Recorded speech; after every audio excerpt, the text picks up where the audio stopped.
Welcome to AI and Economics by Ash Stewart, Episode 9, AI, Energy, and Economic Efficiency.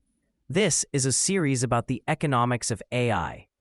The economic question is somewhat related to the ecological question, the environmental impact.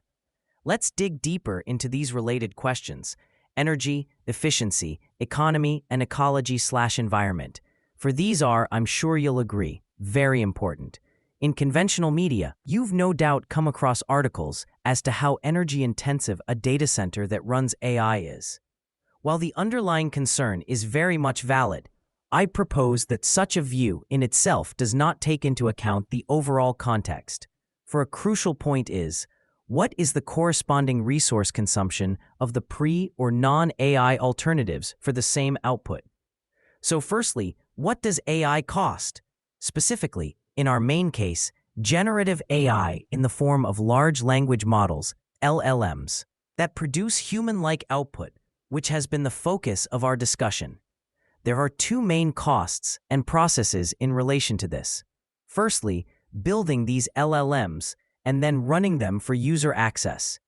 We've discussed some of the details of this in my first article series on AI concepts, but here's a quick recap.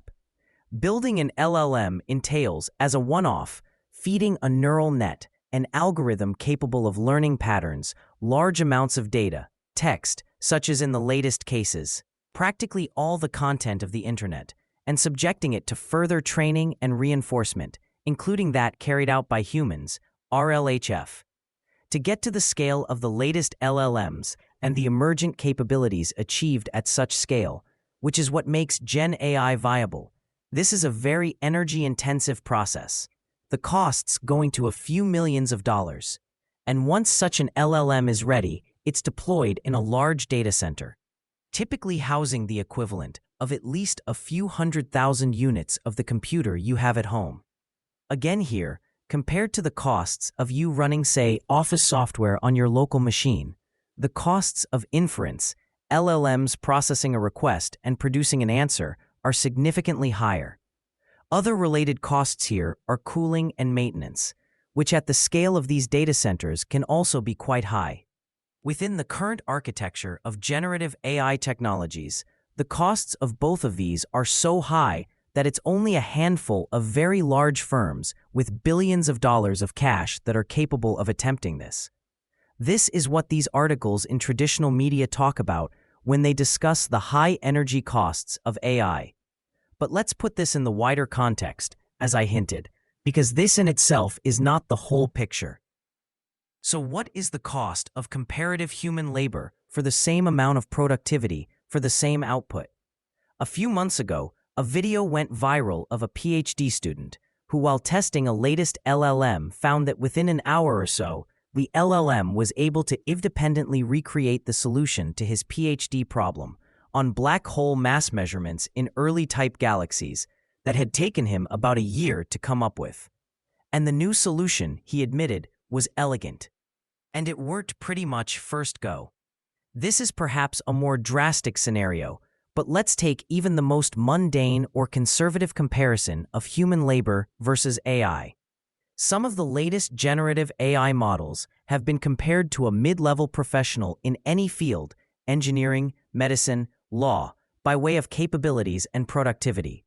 I will revisit this comparison with specific figures, but let's take a cursory glance at what's involved by way of human resource investment of such a professional. Years of education and training from childhood to graduation, corresponding physical infrastructure, schools, universities, offices, transportation and commuting, daily sustenance and support systems including work benefits, etc. There are a few other factors to note, some of which we have in previous articles such as Econ 06. Software is non-rival. You can make multiple copies, say of the LLM, with negligible additional costs. What about human knowledge and experience of, say, said mid-level professional? As of today, it is not possible to clone a mid-level professional to multiple mid-level professionals. Elsewhere, we've touched upon things like AI doesn't go on sick leave, save some small, usually scheduled and predictable maintenance downtime. and certainly won't get drunk or have family issues, leading to distraction and thus reduced productivity. Even without exact dollar figures against each of these costs, it's not hard to see where I'm going with this. And also, this is based on the state of technology as of today. Generative AI today is where flight was in the time of the Wright brothers. It's undoubtedly going to improve, and likely in an exponential way. Newer architectures could obviate the need for such high training and inference costs. There might be other improvements we cannot even imagine. However, it's safe to say that the human skull, and thus the brain encased in it, are not going to, by biological evolution, increase say tenfold to make humans that much smarter anytime soon. There's a lot more to be said on all this, and I expect to return to some of it in future articles.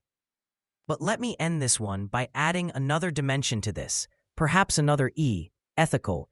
AI is a democratizing force. By decreasing the cost of intelligence, as Andrew Ng has eloquently pointed out, we will make the fruits of intelligence, such as advanced medical treatment, ambitious scientific research, recourse to law and justice, accessible to one and all, across the globe, in countries rich and poor. And isn't that itself worth the costs of running a data center? Thanks for listening. See you again soon.